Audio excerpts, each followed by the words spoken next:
Good evening, everybody.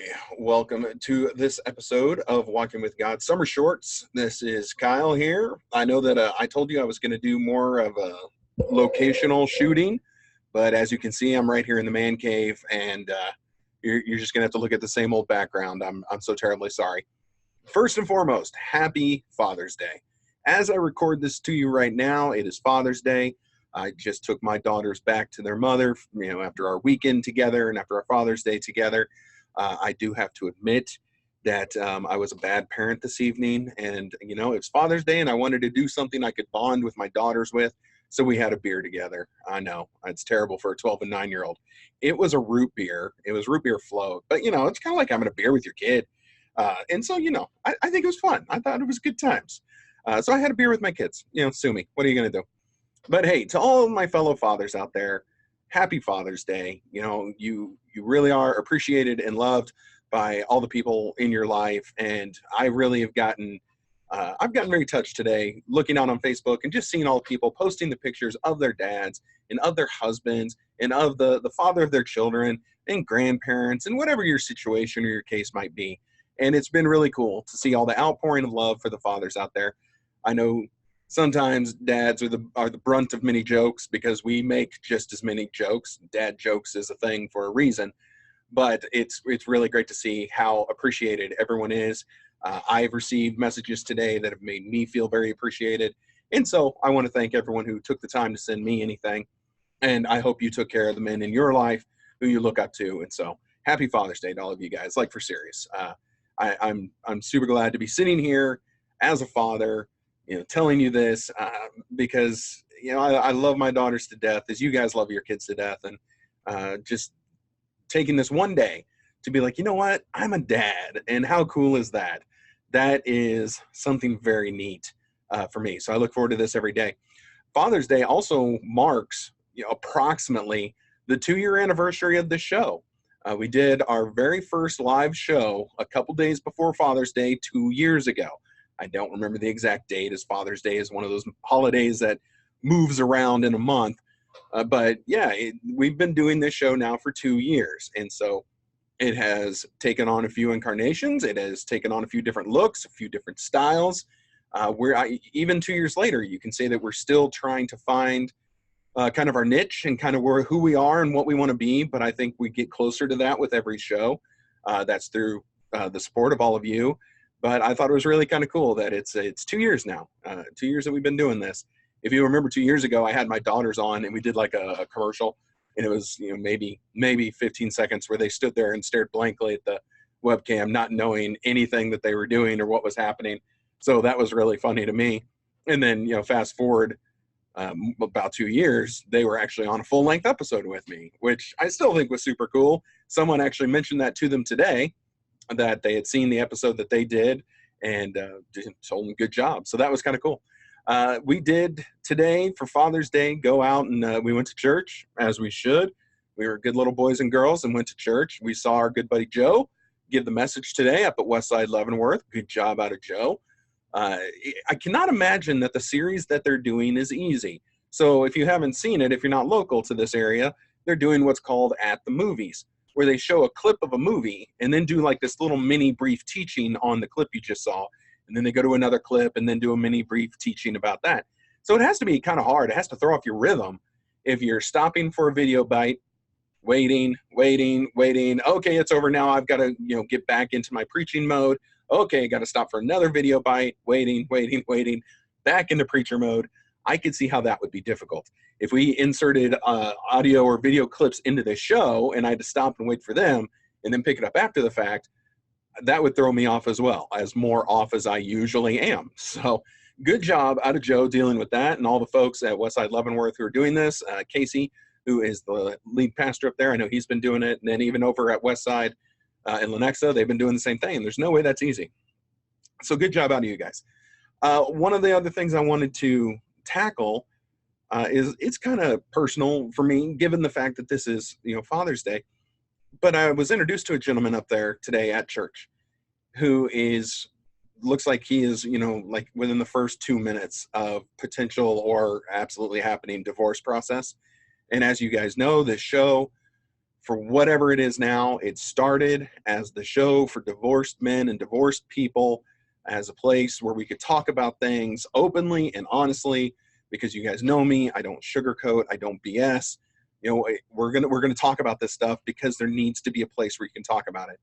And so today, I was introduced to a gentleman who is in the early goings, the first stages, and I will tell you what got to me. I barely had time to talk to this guy before the service started, and he was on his way out, and I was on the way in, and that's all well and good. But what got to me was when I looked at him, I saw in his eyes what was surely showing in my eyes 9 years ago. And what gets me even more is next week will be the 9-year anniversary of when my divorce went final. Not when all of the really terrible stuff happened, but when in the courtroom, you signed the papers and it was final. And it got in my head. It's like, okay, I see the look in his eyes that had to have been my look 9 years ago. I saw myself in him. I saw the pain. I saw that he couldn't even look up. He could not raise his eyes from the ground because of the weight that was being pressed upon his head and on his heart and on his shoulders and on every part of his body. I mean, every word he tried to speak, it took everything within him to form the sounds and to move his mouth to bring forth the words. And the worst part is I understood completely. I totally understood and totally got where he was coming from because I was there. I was there. I was this guy. I was this guy 9 years ago who could not form the words to express the hurt that I felt over every square inch of my body. And it's the hurt of a failed marriage, but there's so much more than that. It's failed marriage. You feel like a failed father because I know this gentleman has kids. You feel like you failed in your career because even your career was not enough to sustain your family. Your wife is gone. Your kids are gone. Your career could be God knows what. In this weight, because as a guy, we put our self-worth on the success of things, on the success of our career. We are better and more important people because we are better at our career. We are better people because of the happiness of our marriage. We are better people because of the success of our kids. And as men, that is how we look at life. I'm telling you, that is how we look at life. I know I'm not saying anything new or earth-shattering here, but our self-worth is based on our successes, and divorce and the early stages of divorce and the separation of the family and then the splitting the time with the kids, that is all 100% failure. You might be saying, Kyle, no, that is unreasonable. It is not failure. It didn't happen because of this reason, and it didn't happen because of that reason, and it just wasn't right, or maybe there was an affair, or this, or that, or the other. It doesn't matter.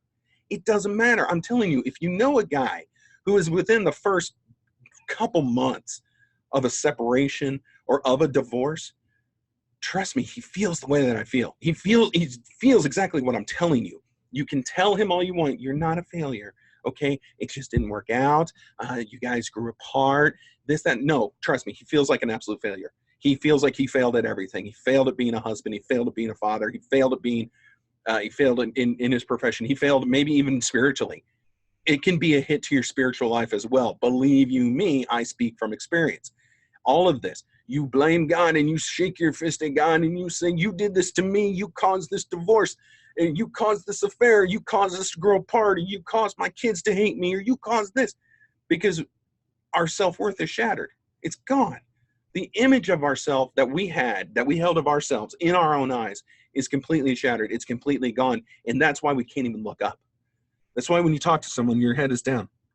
Oh man, yeah, it's really nice to meet you. Yeah, I'm kind of going through a tough time, and yeah, it's kind of this, and yeah, and they're hem-high and wish-washy, and they won't even look at you because they can't.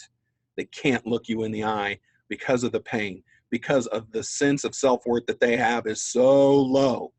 They feel like I felt like I was not even on the same level as people to even look them in the eye, because of the failure I was in life.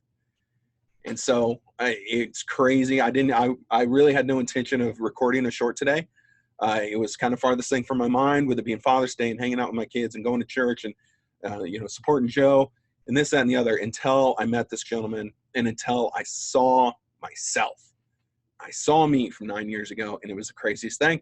And I had to get out here and I had to talk about it, because that's what we do on the show. So really, there's not like this overriding awesome message I can give you. There's no solution I can offer you. I am just letting you guys know, if you're a father, if you're a man, if you are in that first 5 minutes, I get you. I totally get you. I understand how you're feeling. I have been there before. Okay. As you can see, there is another side. Like the dark tunnel does end. It just takes a long time. I'm not going to blow smoke up you. It takes a long time. If you know someone who is about to go down this road, who is going to travel the long, lonely road of divorce, understand they are broken people. And women, this pertains to you too. I'm not just, it's Father's Day, so of course I'm talking to the fathers. And it's guys' thing, because I can't really identify with women all the time, especially when it comes to divorce. I can identify with the guys plenty. But if you know anyone, trust me, they're having a lot of these feelings. Their self-worth is destroyed. Their self-image is destroyed.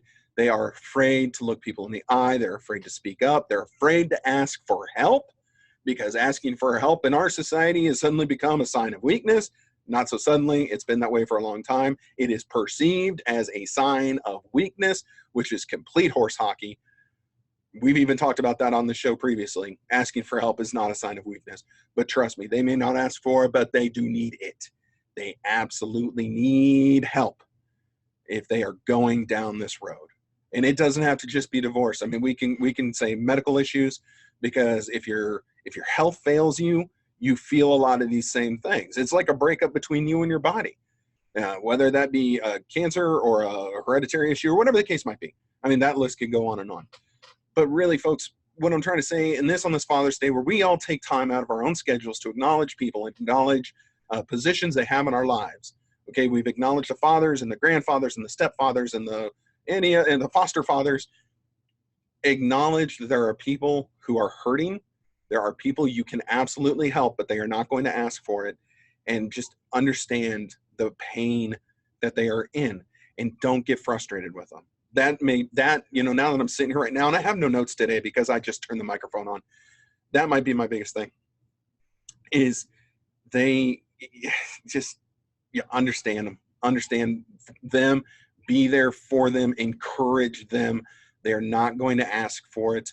They might even fight you on receiving it, but don't fight them on it. Don't give them the "you're fine, it'll be okay, it's always darkest before the dawn, you're resilient, your kids are resilient, oh, all kids are resilient, this divorce thing won't even bother them." Y'all, it bothers my kids 9 years later, and my youngest has no recollection of what life was like when mommy and daddy lived together. None. But the divorce still bothers her, because it's not the norm. It's not how life is supposed to be. It's not how they draw it up in all the fairy tale books. So look, you can sit there and tell a person, "Oh, your kids are going to be fine. Kids are resilient." Oh, they won't even know. No, they know. Or kids are smart, and kids can kind of read the temperature of the room. So if you got a friend who's bumming hard about this, their kids are going to be bumming hard about this. And you might know kids whose parents are getting divorced. Trust me, it is affecting them.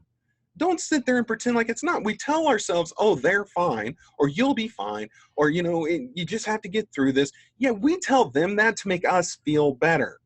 And how stupid is that? You can't sit there and walk with someone, or just sit there and be with them. Sit there with someone who is hurting, or walk with someone who is hurting. Don't try and tell them you're fine, your kids are resilient, you'll be okay, it's always darkest before the dawn, or any other cliche you can come up with. Don't tell them that to make yourself feel better. You are trust me, you're not making them feel better. You're only making them feel worse. It's only being said to make you feel better. If that is your go-to, and if you think it's helping, let me assure you it's not. I'm not saying it's malicious, but I'm saying it's absolutely a thing. People do this. Okay, people are gonna give you all the cliches out of the book, not to help you, but to help them. Because they may not know how to handle you. They may not know how to handle the situation. If they have no divorce experience, yeah, they don't know how to handle this, and I hope you never do. I hope you never understand what it's like to go through a divorce if you've never done it before. Okay, but just don't give the canned responses. Be there for people as best as you can be there for people, but don't just assume that your cliche little words are going to help. They're not. Try and go a little deeper. Just be with them. To ask them what they need. Ask them what you can do, but don't just give them the standard and walk away. Trust me, it does not work. So anyway, I know this is like such an uplifting summer short, isn't it? I didn't go on location, which was my first problem, and then I went and got all heavy on the subject. And if I rambled, I'm sorry. Again, no notes, just hit play. Dropped my kids off, came home. It's like, you know what? I should turn the webcam on and record a show. So that's what I did, because that's what these summer shorts are all about. So listen, y'all, I will wrap it up. I will just, say thank you for watching. However many people end up watching the show or listening to it on any media that you might find. Again, you can find everything on www.walkingwithgodradio. That's all one word, .com. Find us on Facebook, find us on iHeartRadio and Spotify and iTunes and YouTube, the show website. There's some others, and boy, now they've totally left my head. So anyway, you can tell I'm all over the place, but at least I threw on my Dad Day shirt and got a Father's Day cap on. So I feel that's something. I know that coming up soon we have Joe doing his first summer short with his daughter, which will be super cool. I'm going to come live when I take my trip up to Minnesota. Or not live, I'm going to record a show from up there, so at least we'll have a different background. That I can guarantee. I am not moving the man cave up to Minnesota. So that'll be something different. And then, of course, we got some other guest hosts in the works, as really this summer is just starting to get rolling. It's just starting to get rolling, and it already feels like it's almost over, doesn't it? Especially if you're a teacher out there and you have to go back to school at like the end of July. That's no summer break.